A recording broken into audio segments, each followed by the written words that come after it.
ایک دن افلاطون اپنے شاگردوں کو دوری پر لے گیا۔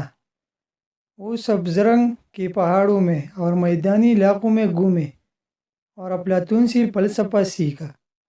وہ آرام کرنے اور کھانا کھانے کے لیے ایک جگہ پر بیٹھ گئے۔ ایک مچھر افلاطون کو کھانا کھاتے ہوئے تکلیف دے رہا تھا۔ وہ مسلسل کھانے پر بیٹھ جاتا تھا۔ افلاطون نے اپنا کچھ کھانا مچھر کے سامنے رکھا۔ مچھر نے اس میں سے تھوڑا چوسا۔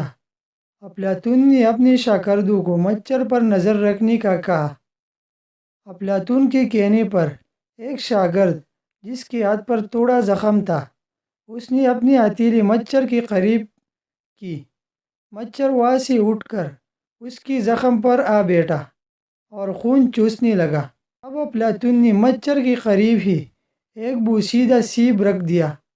مچھر زخم چھوڑ کر سیب کے کٹے حصے پر بیٹھ گیا اور چوسنے اور کھانے لگا۔ اسی جگہ ایک درخت کے تنے میں ایک مکڑی نے جال باندھا ہوا تھا۔ مچھر سیب سے اٹھا اور اڑتے ہوئے جا رہا تھا کہ مکڑی کے جال میں پھنس گیا۔ جالا ہلنے پر مکڑی آئی اور اپنے شکار یعنی مچھر پر جال مضبوط کر دیا۔ افلاطون نے اپنے شاگردوں سے کہا، دیکھو، مکڑی سب سے زیادہ کمزور اور صبر کرنے والا کیڑا ہے۔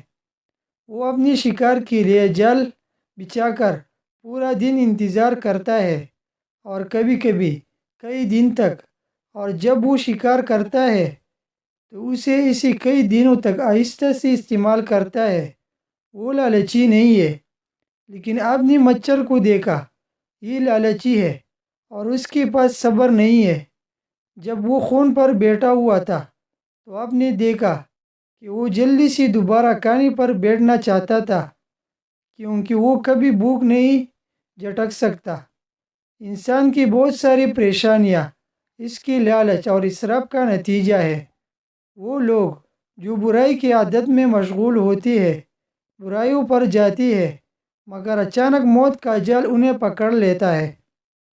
زیادہ تر لوگ جو منشیات کی اسمگلنگ کرتے ہیں، جب وہ پہلی بار ایسا کرتے ہیں تو پکڑے نہیں جاتے، پھر انہیں اس لذت کی عادت پڑ جاتی ہے اور وہ اسمگلنگ کی جاری رکھتی ہے۔ مگر قانون صبر کے ساتھ اپنا جال بچھا دیتا ہے اور وہ اچانک پکڑے جاتے ہیں۔ یا وہ لوگ جو برے کام کرتے ہیں، کچھ عرصہ تک اچھے برے کی تمیز بھول جاتی ہے اور وہ اسے مشغلے کے طور پر لیتے ہیں، اور ایک مچھر کی طرح جو بھوک کے بغیر کسی بھی وقت کھانے پر بیٹھ جاتا ہے۔ یہ انسان اپنی ضرورتوں کو پورا کرنے کے لیے نہیں، بلکہ اپنی مشاغل کے احساس کو پورا کرنے کے لیے ایسا کرتے ہیں اور اچانک مکڑی کے جال میں پڑ جاتے ہیں۔ لالچ اور صبر کی لڑائی میں جیت ہمیشہ صبر کی ہی ہوتی ہے۔